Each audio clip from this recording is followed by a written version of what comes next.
যে আমাদের নেতাকর্মীদেরকে দেখে তখন তারা পালিয়ে গেছে, তারা ঘরে ঘরে গিয়ে 500 টাকা করে দিয়েছে এবং স্পষ্ট প্রমাণ সহ আমাদের কাছে রয়েছে।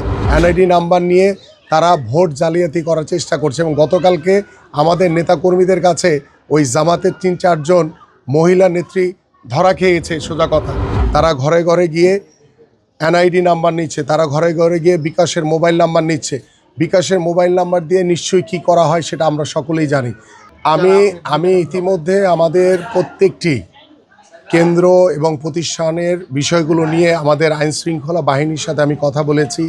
আমাদের রিটার্নিং কর্মকর্তা, আমাদের সহকারী রিটার্নিং কর্মকর্তা, নির্বাচন পরিচালনকালীন যারা দায়িত্বে থাকবেন তাদের সাথে কথা হয়েছে। আমরা আমাদের জায়গা থেকে সর্বোচ্চভাবে সহযোগিতা থাকবে একটি অবাধ, সুষ্ঠু, নিরপেক্ষ নির্বাচন। কারণ আমরাই কিন্তু একমাত্র চাই যে একটি নিরপেক্ষ নির্বাচন হোক। কিন্তু 2-1টি রাজনৈতিক দল আছে, তারা এখনও বিভিন্ন ষড়যন্ত্র করে যাচ্ছে। তারা ঘরে ঘরে গিয়ে এনআইডি নাম্বার নিচ্ছে, তারা ঘরে ঘরে গিয়ে বিকাশের মোবাইল নাম্বার নিচ্ছে। বিকাশের মোবাইল নাম্বার দিয়ে নিশ্চয়ই কী করা হয় সেটা আমরা সকলেই জানি। এনআইডি নাম্বার নিয়ে তারা ভোট জালিয়াতি করার চেষ্টা করছে এবং গতকালকে আমাদের নেতাকর্মীদের কাছে ওই জামাতের 3-4 জন মহিলা নেত্রী ধরা খেয়েছে। সোজা কথা, যে আমাদের নেতাকর্মীদেরকে দেখে তখন তারা পালিয়ে গেছে, তারা ঘরে ঘরে গিয়ে 500 টাকা করে দিয়েছে এবং স্পষ্ট প্রমাণ সহ আমাদের কাছে রয়েছে। এবং সেই 500 টাকার বিনিময়ে তারা তাদেরকে অনুরোধ করেছে যে আপনারা কেউ ভোট কেন্দ্রে যাবেন না। তো ভোট কেন্দ্রে যাবেন না মানে কি? যেহেতু তারা এনআইডি কার্ড নিয়েছে, তো এনআইডি কার্ড দিয়ে তারা জাল এনআইডি বানিয়ে তারা সেই ভোটগুলোকে জাল হিসেবে তারা প্রদান করবে তাদের নিজস্ব লোক দিয়ে। এইভাবে তারা একটি সুদূর প্রসারী একটা ষড়যন্ত্র করছে। এই ষড়যন্ত্র আমি আপনাদের মাধ্যমে এলাকাবাসী, আমার যারা নির্বাচনকালীন যারা নির্বাচন কমিশনের যারা দায়িত্ব রয়েছেন তাদের উদ্দেশ্যে বলতে চাই যে আপনারা আরও সতর্কতার সহিত আইনশৃঙ্খলা বাহিনীর সহযোগিতা নিয়ে এই ধরনের যারা অপকর্ম নির্বাচনের আগেই যারা শুরু করেছে তারা যদি কোনোভাবে নির্বাচিত হতে পারে তাহলে দেশের অবস্থা কোন দিকে যাবে সেটা বলার কোনো অপেক্ষা রাখে না। সেই জায়গা থেকে আপনি কতটুকু কাজ করতে পারবেন বলে আশা করছেন এবং নির্বাচন নিয়ে কোনো আপনার শঙ্কা আছে কিনা? আমি যেটি প্রথমে বলতে চাই যে আমি এই এলাকার সন্তান, আমি এখানে বড় হয়েছি। ছোটোবেলা থেকে এই এলাকার প্রতিটি গলিতে গলিতে আমার চলাচল রয়েছে এবং দীর্ঘদিন ধরে এই এলাকার প্রত্যেকটি সাধারণ মানুষের সাথে আমি কথা বলেছি, মতবিনিময় সভা করেছি এবং এই এলাকার সমস্যাগুলো আমি চিহ্নিত করেছি।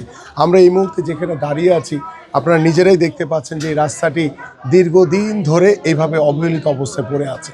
কিন্তু দীর্ঘ 17 বছর বিগত সময় যারা দায়িত্বে ছিল বা বিগত সময় যারা সরকারের দায়িত্ব পালন করেছে তারা এই রাস্তাঘাটের কোনো উন্নয়ন করেনি এবং আমরা আশা করি যে আমরা আগামীতে যদি আমরা দেশ পরিচালনার জন্য দায়িত্ব পাই এবং আল্লাহ যদি আমাদেরকে কবুল করে, আমাদের মাননীয় চেয়ারম্যান জনাব তারেক রহমান যে কর্মপরিকল্পনা নিয়েছে সেই কর্মপরিকল্পনা আমরা ইনশাআল্লাহ বাস্তবায়ন করব এবং আমার এই এলাকায় জলাবদ্ধতা থেকে শুরু করে আমার এলাকায় স্থায়ী পুনর্বাসন দরকার।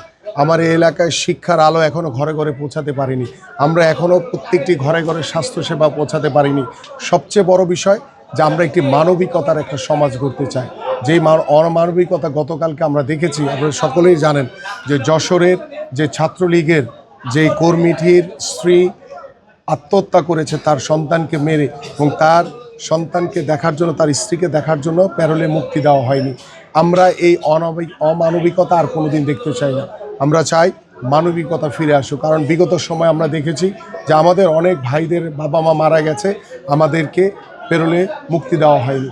বাট আমরা সেই মানবিকতা এখন আগামীতে প্রতিষ্ঠিত করতে চাই, কারণ আমরা এই অমানবিকতা আমরা কখনোই আর দেখতে চাই না।